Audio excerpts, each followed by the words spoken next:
सुप्रभातम छात्रों। कक्षा 8वीं का चतुर्दश पाठ आर्यभट्ट। आर्यभट्ट का आज हम अभ्यास करेंगे। शून्य की खोज सबसे पहले आर्यभट्ट ने की थी। हमारे प्रथम उपग्रह का नाम भी आर्यभट्ट था। पूर्व दिशायाम उदेति सूर्य पश्चिम दिशायाम च अस्तम गच्छति इति दृश्यते लोके। लोके यानी संसार में, जगत में, विश्व में। संसार में दिखाई देता है, दृश्यते यानी दिखाई देता है कि पूर्व दिशा में सूर्य उगता है और पश्चिम दिशा में अस्त होता है। परम न अनेन अवबोध्यम अस्ति यत् सूर्य गतिशील। परंतु इससे यह अवबोधन नहीं होता, यह ज्ञात नहीं होता कि सूर्य गतिशील है। सूर्य अचल पृथ्वी च चला। सूर्य स्थिर है और पृथ्वी गतिशील है। या स्वकीय अक्षे गृह्णति इति सांप्रतम सुस्थापित सिद्धांत। जो स्वकीय यानी खुद की धुरी पर घूमती है, ये सुस्थापित किया गया सिद्धांत है। सिद्धांतो अयम प्राथमेन प्रवर्तितः स आसीत् महान गणितज्ञ ज्योतिर्विद आर्यभट्ट। यह सिद्धांत जिसके द्वारा प्रतिपादित किया दिया गया वो थे महान गणित शास्त्री, गणितज्ञ और ज्योतिषी आर्यभट्ट।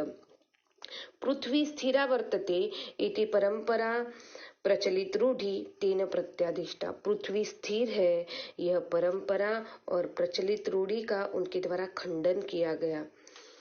तेन उदाहृत यत्, उन्होंने उदाहरण दिया कि गतिशीलायाम नौकायाम उपविष्ट मानवः नौकाम स्थिराम अनुभवति अन्यान च पदार्थान गतिशीलाम अवगच्छति। गतिशील नौका में बैठा हुआ इंसान नौका को स्थिर मानता है और अन्य पदार्थों को गतिशील मानता है। एवमेव गतिशीलायाम पृथ्व्याम अवशिष्टः मानव। गतिशील पृथ्वी पर रहता हुआ इंसान पृथ्वी को स्थिर मानता है, सूर्य इत्यादि ग्रह को गतिशील मानता है। छात्रों, पहले पैराग्राफ में बताया गया है कि सूर्य स्थिर है और पृथ्वी गतिशील है। उन्होंने आर्यभट्ट ने उदाहरण के द्वारा समझाया कि गतिशील नाव में बैठा हुआ इंसान नाव को स्थिर मानता है और अन्य पदार्थों को गतिशील मानता है। वैसे ही गतिशील पृथ्वी पर रहता हुआ इंसान पृथ्वी को स्थिर मानता है और सूर्य इत्यादि ग्रह को गतिशील मानता है। 476 सेंचुरी, संस्कृत में कहेंगे ख्रीष्टाब्दे, षट सप्त अधिक चतुःशततमे वर्षे आर्यभट्ट जन्म लब्धवान् इति तेनैव रचितम् आर्यभट्टीयम् इत्यस्मिन् ग्रंथे उल्लेखनीयम्। आर्यभट्ट का जन्म 476 सेंचुरी में हुआ था। उनके द्वारा रचित आर्यभट्टीयम इस ग्रंथ में इसका उल्लेख किया गया है। ग्रंथोऽयं तेन त्रयोविंशतितमे वयसि विरचितम्। आर्यभट्टीयम ग्रंथ उन्होंने 23 साल की आयु में लिखा था। ऐतिहासिक स्त्रोत्रों भी ज्ञायते। ऐतिहासिक स्त्रोत्रों के द्वारा जानने मिलता है कि पाटलिपुत्रम निकषा आर्यभट्ट से वेदशाला आसीत्। पाटलिपुत्र के पास आर्यभट्ट की वेदशाला थी। अनेन इदम अनुमीयते, इससे यह अनुमीयते यानी अनुमान लगाया जा सकता है कि तस्य कर्मभूमि ही पाटलिपुत्रमेव आसीत्। उनकी कर्मभूमि पाटलिपुत्र ही थी। आर्यभट्ट से योगदानम गणित ज्योतिषा संबंधम वर्तते। आर्यभट्ट का योगदान गणित ज्योतिष से संबंध है।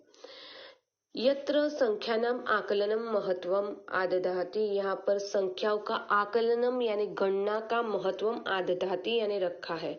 आर्यभट्ट फलित ज्योतिष शास्त्रे न विश्वसति स्म।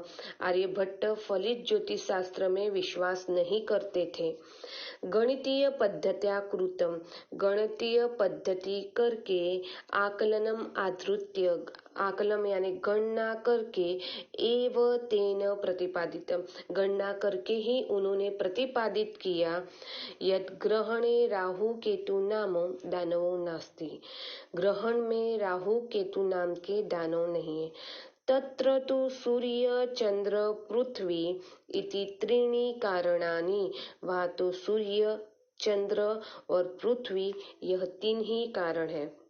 सूर्यं परितः भ्रमन्त्याः पृथ्व्याः, सूर्य की चारों ओर घूमती हुई पृथ्वी, चंद्रस्य परिक्रमा पथेन, चंद्र के परिक्रमा पथ में यानी घूमने के मार्ग में, संयोगात, संयोग में आने से ग्रहण होता है। यदा पृथ्व्याः छायापातेन चंद्रस्य प्रकाशः अवरुद्धते, पृथ्वी की परछाई से चंद्र का प्रकाश चंद्र के प्रकाश को अवरोध उत्पन्न होता है, तब चंद्र ग्रहण होता है। पृथ्वी की परछाई से चंद्र का प्रकाश रुक जाता है, तब चंद्र ग्रहण होता है। तथैव पृथ्वी सूर्ययोः मध्ये, पृथ्वी और सूर्य के बीच में चंद्र की समागतस्य, चंद्र की परछाई छायापातेन, छाया पड़ने से, पृथ्वी और सूर्य के बीच में चंद्र की छाया पड़ने पर सूर्य ग्रहण होता है। छात्रों, यहाँ पर आपको समझ में आया होगा चंद्र ग्रहण कैसे होता है और सूर्य ग्रहण कैसे होता है। सूर्य ग्रहण और चंद्र ग्रहण में राहु केतु नाम के दानव नहीं है। ग्रहण में केवल 3 ही कारण है, सूर्य, चंद्र और पृथ्वी। यहाँ पर दिया गया है कि आर्यभट्ट ने 23 साल की उम्र में आर्यभट्टियम पुस्तक की रचना की थी। उनकी कर्मभूमि पाटलिपुत्र है, उनकी वेदशाला पाटलिपुत्र के पास में है। आर्यभट्ट ने संख्याओं की गणना का महत्व रखा हुआ है। समाजे नूतनानां विचाराणां स्वीकरणे प्रायः सामान्य जना काठिन्यम अनुभवन्ति। नए विचारों को स्वीकार करना समाज में सामान्य लोगों को मुश्किल होता है, कठिनाई अनुभव करते हैं। भारतीय ज्योतिष शास्त्र में तथैव, वैसे ही आर्यभट्टस्यापि, आर्यभट्ट का विरोधम अभवत्, आर्यभट्ट का भी विरोध किया था। तस्य सिद्धांतः उपेक्षिता, उनकी सिद्धांतों की अवगणना की थी। स पंडित मन्यानाम, खुद को पंडित मानने वाले, उपहासम पात्रम जातम, खुद को पंडित मानने वाले आर्यभट्ट को उपहास पात्रम जाता, आर्यभट्ट की हंसी मजाक उड़ाते थे, यानी उपहास किया उनका। पुनरपि तस्य दृष्टि कालातिगामिनी दृष्टा, फिर भी उनकी नजर समय को लांघने वाली थी आर्यभट्ट की। आधुनिक है वैज्ञानिक है तस्मिन् तस्य च सिद्धांतो समादर प्रकटित, आधुनिक वैज्ञानिकों द्वारा उनके और उनके सिद्धांतों के प्रति आदर प्रकट किया। तस्मात् एव कारणात्, उसी कारण से अस्माकं प्रथमो उपग्रहस्य नाम आर्यभट्ट इति कृतम्, उसी कारण से हमारे पहले उपग्रह का नाम आर्यभट्ट दिया गया। वस्तुतः भारतीयाः गणित परंपरा, वास्तविक रूप में भारतीय गणित परंपरा और विज्ञान परंपरा के यह एक शिखर पुरुष थे।